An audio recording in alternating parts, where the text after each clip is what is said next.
A child's game that has never grown old is Ric Rac, the one-person paddleboard game with the paddle attached to the ball via an elastic string.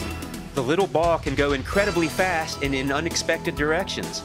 Like the game for which he was named, Willie Ric Rac Wright as a high school athlete was nimble and moved in unpredictable ways.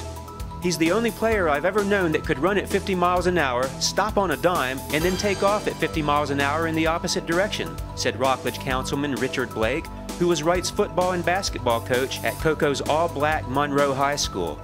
If Wright had a fault, however, it was the timing of his birth. Ric Rac was born too soon, says Blake. These days, all the great Division I schools would have been all over him because he was that good.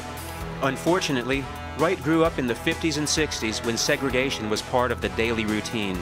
White students went to Coco High School, while African American kids attended Monroe. Football wasn't the only sport for Ric Rac, he was also excellent at basketball, says Blake.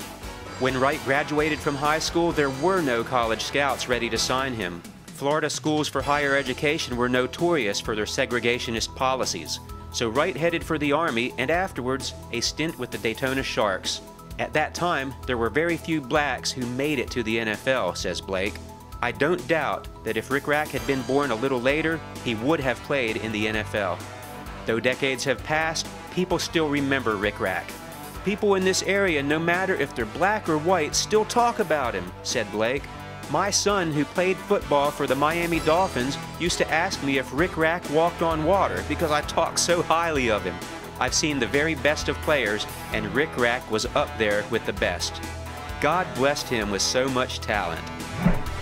A 2016 inductee into the Space Coast Sports Hall of Fame, Willie Ric Rac Wright.